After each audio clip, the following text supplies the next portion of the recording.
Assalamu alaikum. In the Quran, Bismillah ar-Rahman ar-Rahim. Let me first start Bismillah ar-Rahman ar-Rahim. And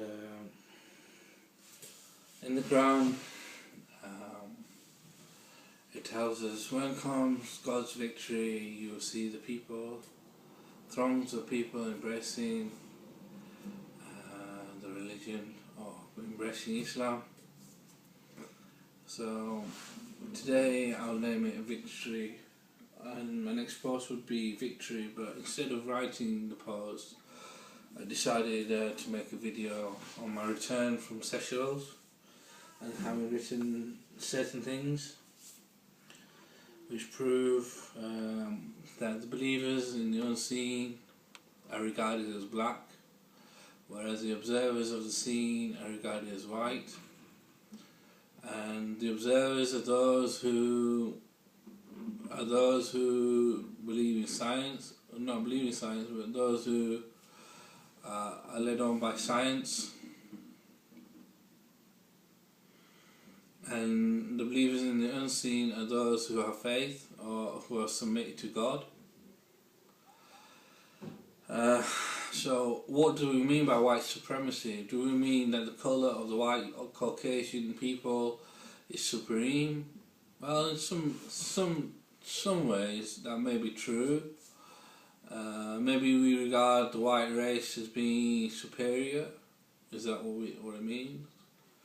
Or does it mean something else? Well, what do we know about white? White means you can put any colour under the sun into white, whereas black does not reflect anything, and black does not reflect anything, and you can't see anything within it. And that's the difference between day and night. And in the book of Genesis, we are told that God created the light in the first day and separated the light from the darkness, and named the light day and named the darkness night. And so we see in the mind there is a test of light and darkness. Now, if you hear darkness, like in the music industry, then you may fail. You may fail in that you are testing the person's mind or IQ to pass or fail. And so that's what was meant by white. Now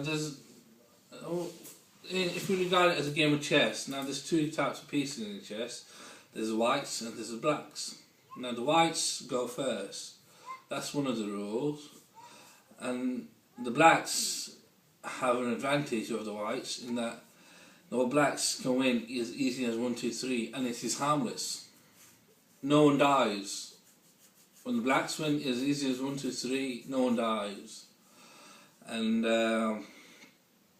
whereas the whites cannot do this because they go first, and so instead they have to think ahead and combat this move of easy as 1, 2, 3 by placing their pawn 2 steps forward. I don't know which one it is, but I disagree with you to tell you that. And I'm not a chess master. I only know certain rules about chess and certain experience with chess. I'm not fast enough to compete with anyone in chess games on the internet, and some people are bafflingly fast at chess. And well, they can't do as easy as 1, 2, 3. So what do they try to do? They try to castle as quick as possible before they get checked, and put their rook in front of, and the 2 rooks, and free all their knights and bishops, get all their pieces out. And this is the usual strategy in chess. Or else, if they didn't do this, then it would be as easy as 1, 2, 3, or maybe a 4th move, and they'll most likely lose. Now, to the faithful, what I'm saying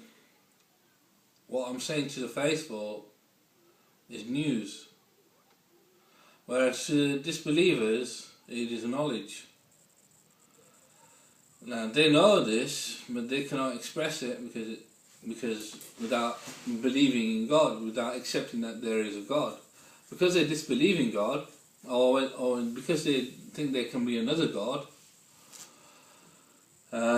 they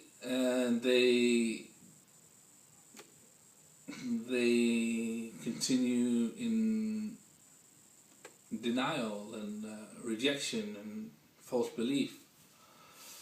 And so white supremacy is about the observers of the scene, and the black pieces are the believers in the unseen. Now the black pieces does not mean that you're black in your colour of your skin, and therefore you're a believer of the unseen. It has no relevance to the colour of a man's skin, whether you're a black piece or whether you're a white piece. Only difference is if you're an observer, you're a disbeliever, because you do not believe in the unseen, and therefore if you did believe in the unseen, you believe in God, but you do not believe in the unseen because you can't see God. So that's the argument. That's the argument of the atheists and the disbelievers in God. And whereas the believers in God are believers in the unseen, so they believe in God, they believe in the unseen, but yet they are faithful because they're directed by their faith that God exists, and to God's manifestation in their lives and experience.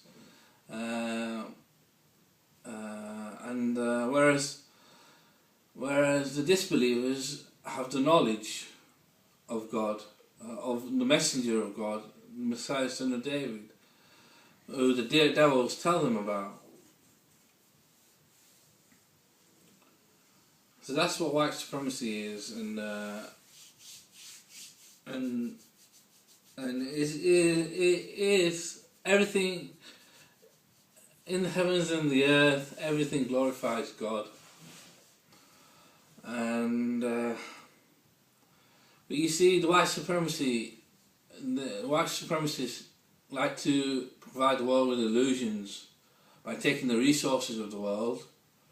You see Hollywood full of white people and full of white supremacy ideas, and even Indian Bollywood movies, they're full of white supremacy ideas and colour differences and in people. Racism is apparent, prejudice is apparent, and what you can see is what I'm trying to say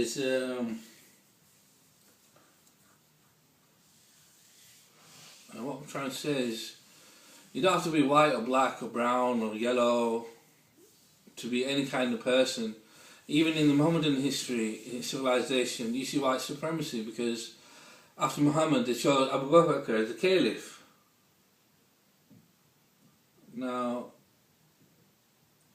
Muhammad was an adopted son, was adopted when he was a child. He didn't have any parents.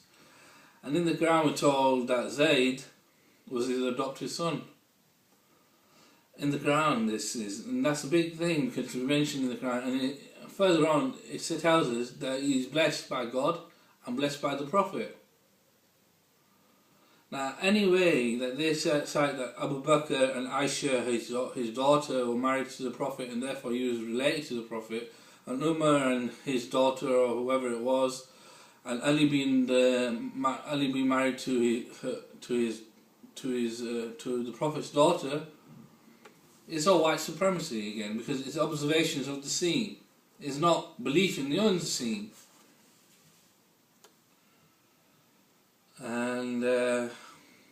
And again, it's about knowledge. Where do they derive their knowledge from? Now, they're deriving their knowledge from the history written by the victor, or they're deriving their knowledge from the moment, from being in the moment. And you see that most of the people up to now, and there's been 6-7 billion people, have been disbelievers in God, and God. Whoever disbelieves in God, God tells us in the Quran,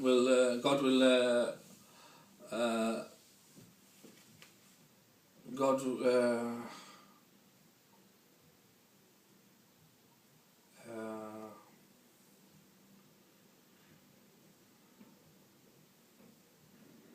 I don't know the exact words right now. I don't want to blaspheme or say something wrong. God appoints devils to accompany them. Whereas those who believe in God, it tells us in the Quran, and proclaim Rabbana Allahu, our Lord is God, the angels descend upon them and say, you shall have rejoice in the news that paradise has been reserved for you. You shall have no fear, nor shall you grieve, and such things like that. I didn't say it properly. It says the angels descend upon them, and